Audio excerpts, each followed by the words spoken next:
Have you ever felt completely attached to someone? Like you can't live without them. But at the same time, something just feels off. Like the relationship is intense, emotional, even addictive, but also exhausting. Then this question might change your life. Are you actually in love or are you in trauma? Because what many people mistake for deep love is actually something called a trauma bond. And today we are going to break this down in a very real and practical way. Not just understanding them, but also to find out these patterns in your own life. What is trauma bonding? Let's start in a simple way. Trauma bonding is not love, it's emotional addiction disguised as connection. And here is the truth, most people don't talk about it. You're not always attracted to what's good for you, you are attracted to what feels familiar. And most of the time, we don't realize this thing. Even if that familiarity is pain, even if it is anxiety, and it could be even rejection, because your brain is wired to repeat emotional patterns that you experienced early in your life. If you had grown up in chaos, you might feel comfortable in chaos.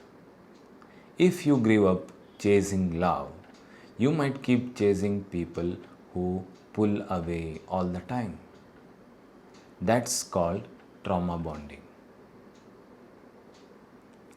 Now, let us find out what are the signs that tell you you are in a trauma bond. Let us get real. Here are some powerful signs to show you that you are not in love but in a trauma driven connection. First one is push and pull dynamics. At one moment, everything feels amazing, everything is going all right, and after some time, immediately you feel it all falls apart. One person starts running and the other one chases. Then the role reverses. It's like an emotional roller coaster. And you start believing this intensity means it is real. But actually, stability is real, chaos is not real. That's the first sign. Second one is emotional highs and lows. If trauma bonds, in trauma bonds, emotions are extreme. Sometimes you feel intense excitement and deep anxiety, or sometimes fear of losing them, or overwhelming attachment. It feels addictive. But here is the truth, healthy love doesn't feel like withdrawal. If you feel like you are crashing without them, that's not love. That is dependency. You are dependent on them. What's the third one? It is lack of boundaries. You lose yourself in the relationship. You start ignoring your needs and you start overgiving. You start tolerating disrespect from them. Why? For what reason? Because you are afraid of losing them. So instead of setting boundaries, you sacrifice yourself. Sign number 4 is you can't be your true self. In trauma bonds, you don't feel fully safe. You hide parts of yourself. You show something different to keep everything sane.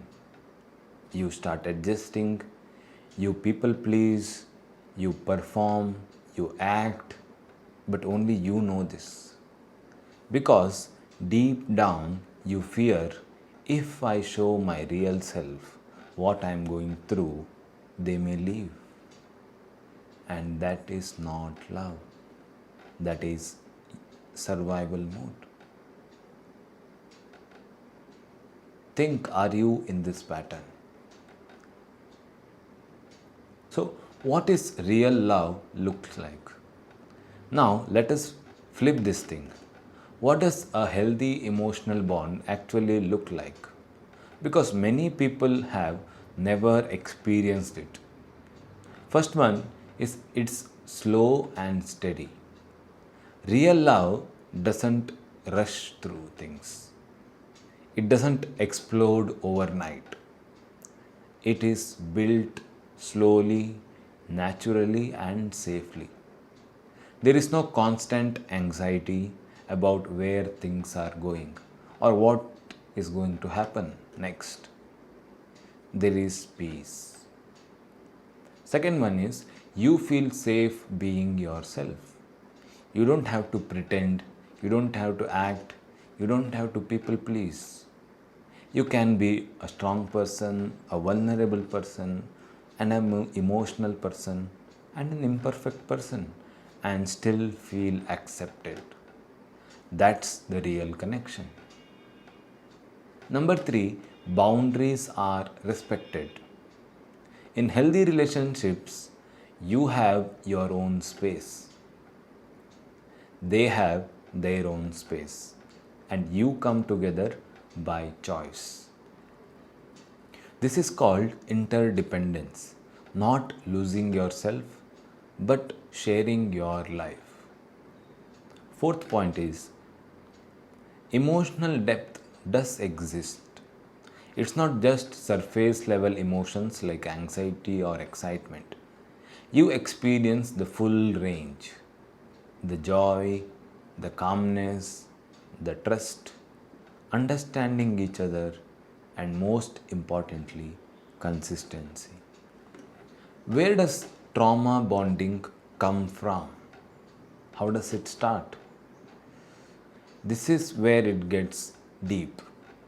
Because your relationships today are often a reflection of your childhood. The way you learned love as a child becomes your blueprint as an adult. You follow the same pattern. Let us break this into three common patterns. The first one is conflicted or abusive caregivers.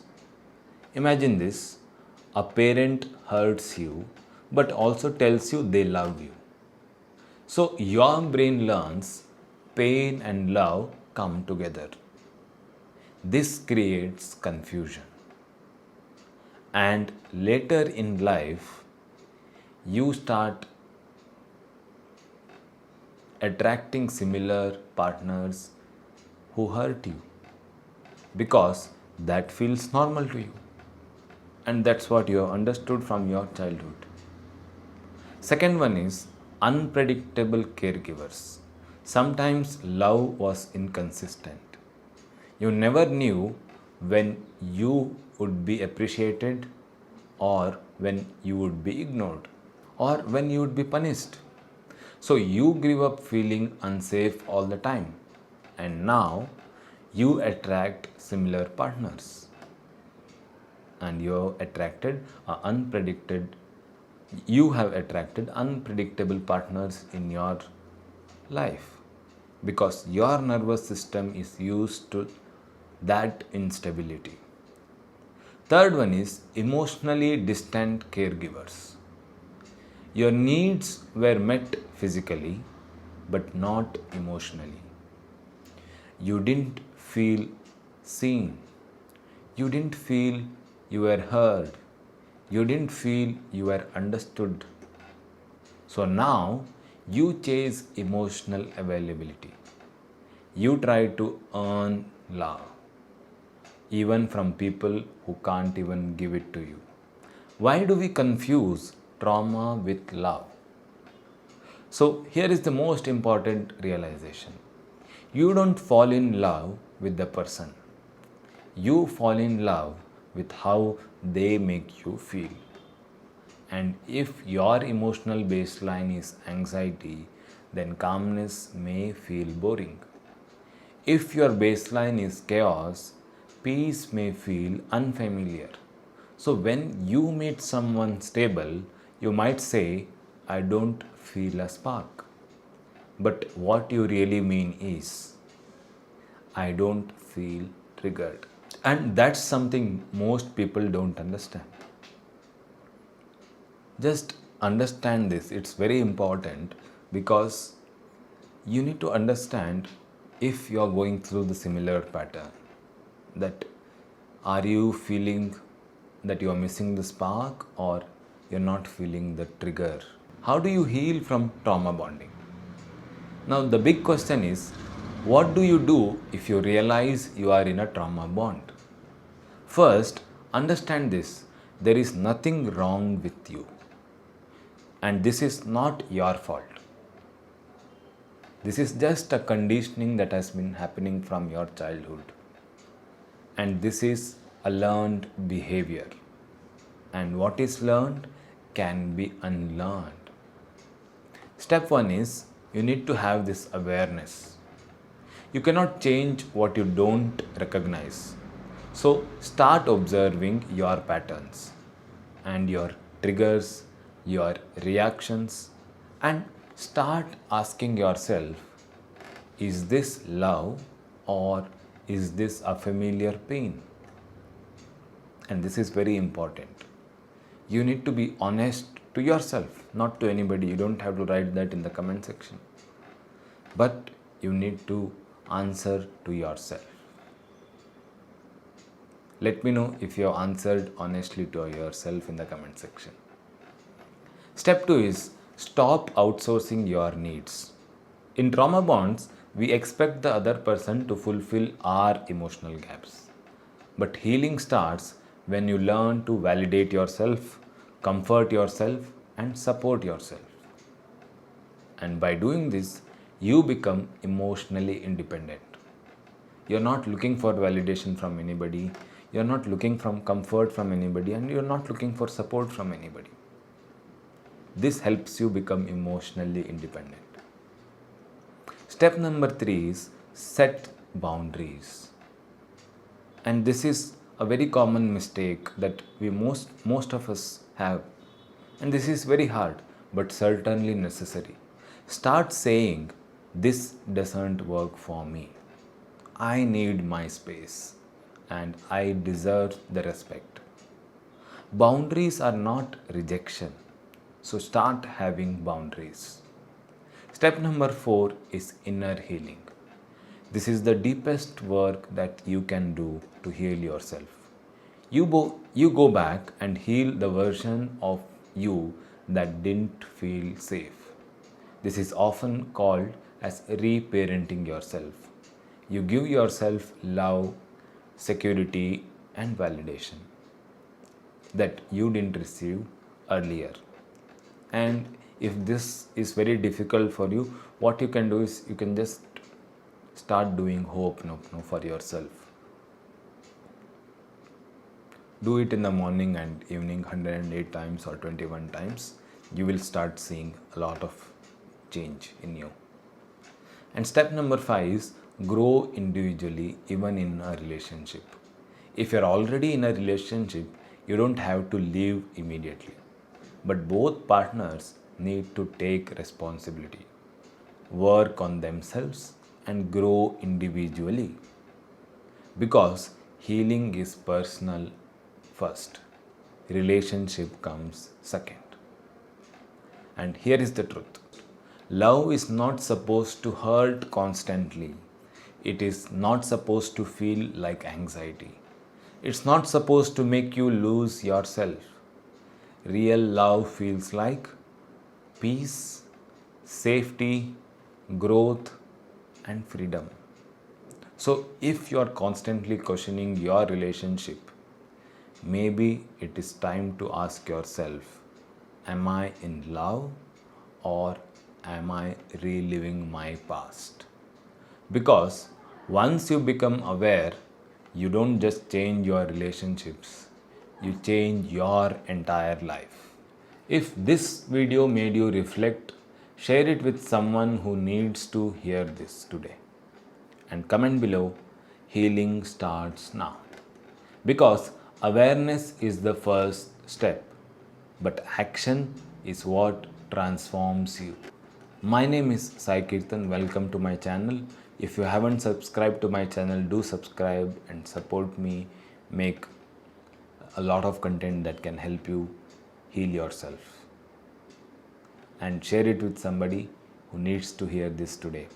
See you in the next video. Take care, keep smiling, enjoy your life. Namaste.